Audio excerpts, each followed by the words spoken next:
सुरेश साहब सबसे आगे घोषक गाड़ी, उसके बाद शंखवाहिनी के बाद मातृशक्ति के बाद सभी पुरुष। আমরা সংক্ষিপ্তভাবে এখান থেকে মায়ের ঘাট অবধি রওনা দেব। যারা ছড়িয়ে ছিটিয়ে রয়েছেন তাদের কাছে একান্ত অনুরোধ, লাইনে চলে আসুন।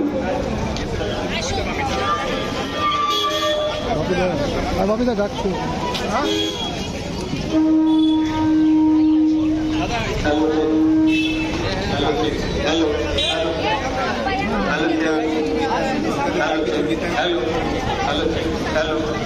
গোলন্দার কাছে অনুরোধ করবো, অনেকগুলো প্যাকেট আছে, তারা এখান থেকে নিয়ে যান আর হাতে হাতে দিয়ে দিন।